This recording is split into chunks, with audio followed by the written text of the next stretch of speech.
باجرک بعدری اکش گرینگترین باجرکن آین ازدیه که بارگه سرکی میرین ازدیان العراق و جهانه کد بجنه میر شیخان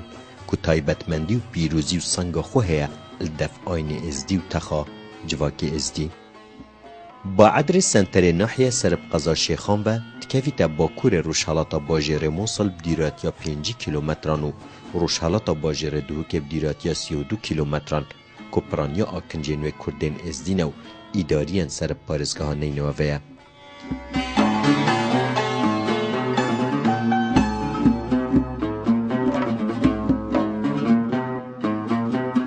سنوری و جغرافی ویرنگیه کویده باشور زنجیرات چیای سمرود که بلندهیاوی 756 متره روش آواوه سنوری نحیا القوش و هجمار آکنجنویل دیو سرجمیریا فرمیا سالا 2008 13778 کسه خودان دول و نهال و کانی و باغ و رسه و آکنجنویجی پیک هاتینش هجمار که حوزن کردن ازدی. بعد دەستپێک خۆ وەکو بوونت بەرینۆکەت قۆناغێت دەستپێکیدا ئەشچەند بنەمالەکە پێک هاتێ بەعادری پێکتێت طبیعی بەریان بەحسێ بنەمالە بکەین ئەم بەعادرێت ئەتقارین دەینە ناساندن ئەم قەلەم دەین وەکو میرنشین پایتەختی میرنشینە ئێزدیاتیە بطبيعة أخوة نابت كفت سرج برهبونا بنمالا ميري إيزتيان البعادري وهالمكونة بعدري جيش بنمالا ميري بيكتتن ومالت بيرا وهندك مالت ديبون قلتني مالت قوالا أف مكونة بعدري دسبيكي أف كان مالبون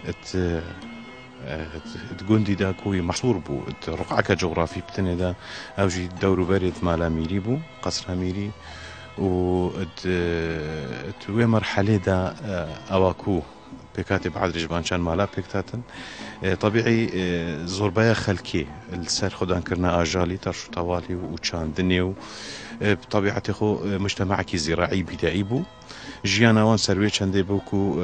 افعال ديكو دود بيني فيغافي زراعي يبعد ري اتهاجوتنو باس خودان كرن معيشة وان زوربايا خلكي كو غريدا ايفان چن مالكا بو وك رينج بري وك مثلا هاجوتنا عبدي وك فلاحات چن مالكي دي بدورو بريد خوفا غريدا بون السيرفي مستوى معيشي محدود جيان بريفتشو بعدر قند بو غطاء بري سردانا بيروز يا 1991 لي بشتي سردانا بيروز الصالة 1998 بشيو كيف فرمي بعدر بويا ناحية وهشت قند بخوفا غريداينا او جي وك ماميزينا وشي خصني وديركي وإيسيا وبيرستك والممان ودوشوفاني هرچنده پشتی ما بعدر کریا ناحی تیوی بکو ام نقش بنارتی چه بکن ما چه کری و روز بروجه سنوری بعدر زیادت بتن حتی هنده گندید بنکن دیا جینو که برخ سر بعدر فایتا بدیکرین بو باقش کنی و کمپانیا تووی شوان گنده دوغاتا یا سریچکا بوزایا خطاریا روش بروجه سنوری بعدری زیادت بتن و وانگودا خوبه گریدت. ناوی بعدرش چندین رامانان پیکاتیه. جمال بابان پرتوکا خودت بجید بعدری پیوک آرامیه و تعمات هوارهاتن و هاریکاری و سردمی کون ایکش بناو دنگترین گندن دوری بود دیروکا کلدانیانو نوکه گرینگترین ناوندا ازدیان الجیهانی و بارگه هوانی سرکیه. بعدر ایدادین سرب قضا شیخان و یا یادیرش سنتر قضای 10 کیلومتران نحیا بعدر حتی سال 1996 گنده که سرب قضا شیخان و بو بللوی سال بریارکا جواتا وزیرین هرما کردستان اب فرمی بو نحیا و نوکش 8 گندان پیک دهید. بعدر تقل قناغة رايا درباز بو ما قناغة دسبيكي ما قناغة جوتياري بو ورنج بري بو وتخدان كرنا ترشو طوالي بو ام تشين بيجين قناغة دويل صالت 1920 تشتكي استقارم يعني تحديد ناية تكرن بس استقارم بيجين 20 دسبيكا هابونا خوندن البعدري هابويا يعني وكر نمونا بو هندك وبعدر اش طوري دسبيكي بش تطوري بدائي دا يعني ناشم بيجين يتطور سردامين وكبل كوي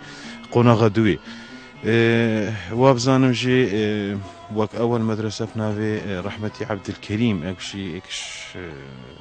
قصة مال أمير أبو عن شمال أمير أبو المدرسة هاتا بكرن توي قناغا دست بيكي دا أزبزانم يك شوان قطابية حطانو كي يساغا يعني صالت بيستاق طلبة بولو المدرسة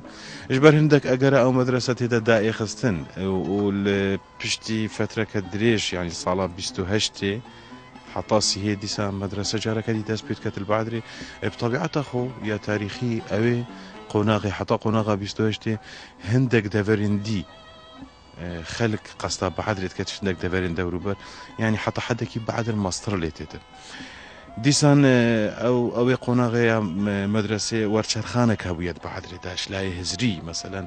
هزرا قالك خلكي ما قلت الدسبيكي سرطاش وطوالي والزراعه بويا بالكوب اجاريت خوندني برخدانه هندك تشتيديها بويا مثلا وظيفه الويسر دمي ولو يكيم بويا بس خلكك مشكي خلكك يتيتا جهورين اجبروا حياتها بدائيه زراعيه وحياتك مدنيه متوسطنا اتقناغا تشلوشاري دا يعني هاتيا تثبيت كري انه كما سجلات تين مدرسه بعدري مدرسه رسميه تثبيت كري اتقناغا تشلوشاري دا بعد تتغوري مشيويكي درست اش واقعي زراعي وواقعي وظيفي اني تدريسي او مرحله تيت القلم دا كو مرحله كجهوريني بتتبعدري دا وقت يرو كاوي مثلا هردي ساد دي ام زغرني سروي نقطه مساله خدان كرنا ترشو توالي وزراعتي برو تمدني اوي يعني بشتي هنجي چندين دامو دزگهيت ميري البعدري هاتين فكرين وابزان وكو بريده وكو مراكزات صحي وك بداله البعدري هاتنا دانا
اهتمامك قلقا كيمش لا حكومة مركزية بسردمي بعدري بهبو هرچند كو طور التكنولوجيا يعني حضارة العراق بخوي كيمبو اما اهتمام بعدري وكو منطقة يكيمبو قلق چنگوش برچي بعدر دائما هذا هجمارتن وك محورك تمركز صراعات كردي وعربي ومسألة شورشي وما شورشي يعني توصى كارتيكرنا كبو ازديات يجي بحكم خوم كو منطقه وكو منو كدست نشان كري مثلا ادبتا بايتختي بيرنشينا ازدياتي حكومه مركزي زور بيجار اهتمام بينك دي سيرفان دتشتا اتيت المرحله دي بعدري يعني بشتي او بكاتب بعدري مال نشاده او مرحله قناغت بعدري ترى درباز بالزراعه وشاندني وحتى قاشتي مرحله توظيفي ومرحله دراستي وخوندني بعدر تتغورين السردمي صالت هشتيا برو هندي بتشتنكو نوع مدنيتك البعدري بيدات بتن وك تشيكرنا جاد النافخوي وك طبيعي كهرباري هنكي هبو ما اشارات بين هذا بس كهرباري هنكي هبو اما تشيكرنا جاد النافخوي وديار كرنا قالك تشتي شارستاني البعدري بحكم هندكو اف مرحله دس بيكيبو وابزانم عراقي هندك مرام هبونكو بعدرج جندي بيتغورين بو كومال هكا قسري قناغا دوی حتی درست کرن او بو ترحیل گند دورو برید بعدری قۆناغا گوندینیە تێتە گوهۆڕین بۆ قۆناغا کۆمەلگەها قەسری و ئەم هەمووش زانین دیرۆکە بەعسیادا چاوە ئەف مجەمەعات نەتهاتنە ئاباکردن یان ئەف کۆمەلگەهانە دا بێنە دەستە سەرکردن گەل گوندێت دەوروبەرێت خۆ.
دايرة ما دايرة كشتوكال البعدرية هي يا فيترنرية هي باجيرفاني وهي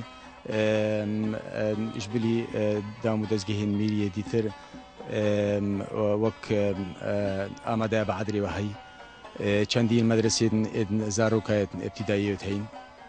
أفنا البعدري بنكه بوليس هاجي البعدري هي ما يادا خاص كري قال ريبرنا حيا بعدري كو چندين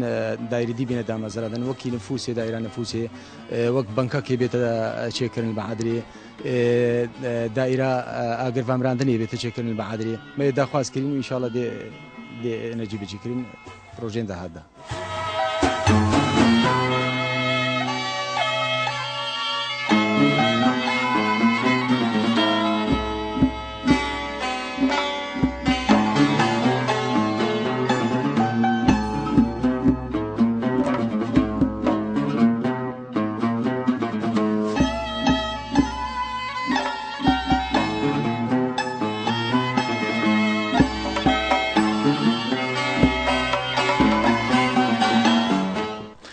بكاتي بعدري يهنجي جوينو كاجي اش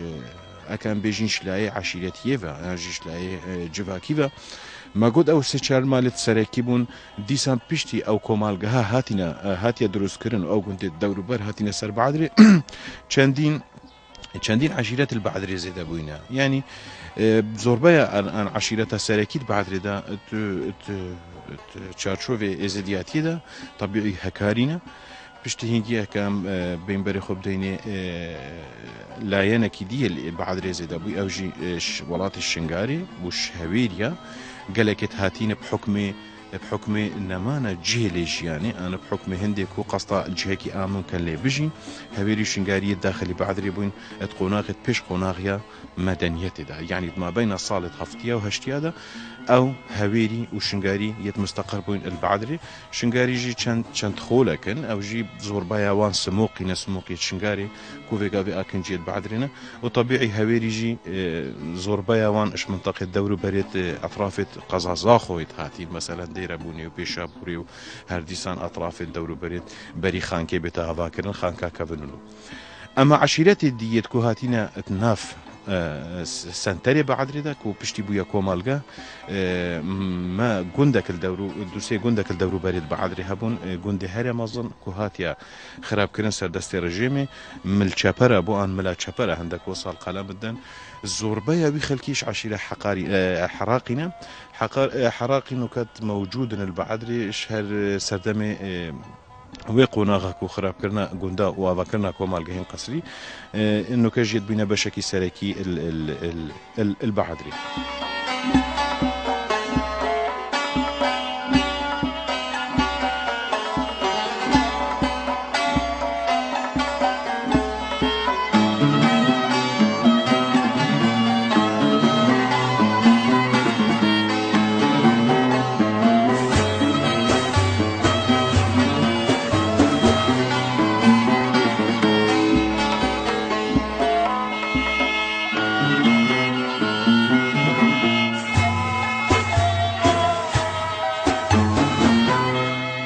آخا دورا با عدر جهک دولمنده تایبتی چیایوه کو توایا بکاتین کانزایت دهنه وکو پترول و گاز و آسان هروسا آخاویا باشه و برهمین چاندن تایبتی برهمین زوستان وکو دخلودان با عدرش برکو پوارگه میره ازدیان تتنیاسین لو ما خودان چندین شینوارن دیروکیه وکو چیای زوهره هروسا چندین جهندی کو هتانوکه چه وکولنین دیروکیل سر نهاتی نکرن دا کب درستاهی دیروکاوان به تازانین جدرن جیارا خلکه با عدرب گشتیل سر چاندنه زدری و چند کلوان سالن دومایی که جماره که خلکی ویل دامود از گهن حکومی هاتین دامز راندن پیکاتینو که ای با عدری یه شوی مرحلهش در باز بو یه گشتی قوناغا کدی بعد پشتی بویا سال 1996 بريار هتدان بوكالاتكو بعد بتناحية وسال 1998 هكذا شاش نبم برسمي بعد ريابويا ناحية بشتي سر هلدانا بيروزو بشتيكو آلاي كردستان السرانسري كردستان آزاد هاتيا بلنكرن حكومة هرمي هاولدا كو ناحيك بسيستمكي خاص بو يزيد خاني بتدانا از بجم قناغا ايكيجي او بوكو بعد بتناحية جبر خصوصيتها ويا ديني وجبر خصوصيتها ويا جفاكي يكمين مدير ناحية جي هرش بنا مالت بيرابويا او جي سيداي شيردل كو يكمين مدير ناحية بو شرفة ووظيفة والقرتي وان برسمي بويا مدير ناحية سر ناحية بعدري بشتي بويا ناحية قالك پێنگاوێت گوهۆڕینێت مەزن تێدا چێبوون شوانە بەرەو شارستانیەتەکە گەلەکە بەرفرە هاتەکردن تەمەدونەکە گەلەکە باش تێدا هاتەکردن شتاوری هەندێ دەرکەفت و تایبەتمەندیە خۆ ینی مەسئلە تایبەتمەندی بچەند مالەکە بەگرێدای ئەنە بچەند هۆزەکە بەگرێدای بەلکوونەکەم دیگەلێک جارە بینیم برایەتمەیەت بەسەڵمان حەدرێش ئەوژی پشتی گوندێوان هاتیە خراپکردن سەر دەستێ ڕژێمە عێراقی هەر سەردەمی کۆمەڵگەها گوندێت زێتکە کۆچەرێتمەیەت زێتێک ئەوژی گوندێ دەدەوانێ هاتە خراپکردن و هاتە ئیزافەکردن السر بعدري وكوما هذا قصري بس بشتي كو قناغا دي ورجدي حكومة هريمي كو خصوصيات اخوها بتم بعدري وكو ناحية قند بو برايت ميت بسلمان الدور بريد بعدري تينا اباكرن وبتا قندكي شارستاني جيبوان هاتي اباكرن هاريكاريا حكومة هريمي وبتايبجي حكومة پارێزگا دۆکێ دەستێکی هاریکار هەبوو و گوند بۆوان بێتاڤاکردن تایبەتمەندیاوانژی گوندێوان هەبتن.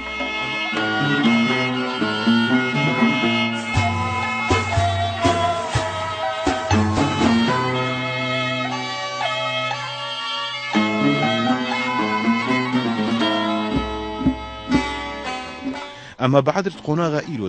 قناغا إيلودا برو شارستانيا كجلك مازنيا شوي شبه باجيرة كي مازنة نفوسها بعدريا درباز بويش 16 حتى باورد كم 15 ما بين 15 و 16,000 نفس البعدريجين اوان شك حمو بيتفيت سردمي حكومة هرمية بودابين كرين هرچند هر مروف چی لایەنێ دیرۆکی بگرێت یانژی لایەنی جوواکی یان شارستانی لابد کێ موکاسی هەبن بەس بەردەوام حکوومەتە هەرێمیە ڕژدە سەر هەندێک و ئەو کێ موکاسیت وێ ناحیێ بێنە چارە سەرکردن و شارستانیەت و ئەهلیەت و دیرۆکی یا وێ ناحیێ بێتە پاراستن هەموو لایەنێکیدا بشێوەیەکی گشتی وەک تاریخ بعدر سێ قۆناغا ڕایە دەرباز بووین وەکومە دەستپێکری قۆناغا تەش و تەواڵی و ئاژالی و چاندنێ قۆناغا دەستپێکی قۆناغا بەرەو تەمەدنێ ئەوژی ما بینە چرخێن ما بینە هەردوو تەوڕادا بوو تەوڕی عەول و یەدوێ ئەمە قۆناغا سێ پشتی سەر هەلدانا پیرۆز بەعادر یەپڕوویەکی شارستانی گەلێکی بەرفرە و خۆشیە هاتیە نیشاندان و بەردەوامژی ئێتیما پێتێتەکردن چونکە وەکومە دیارکردی خصوصیەتەکە خۆوە هەی و پایتەختی میرنشینە ئێزدیەت هەیە.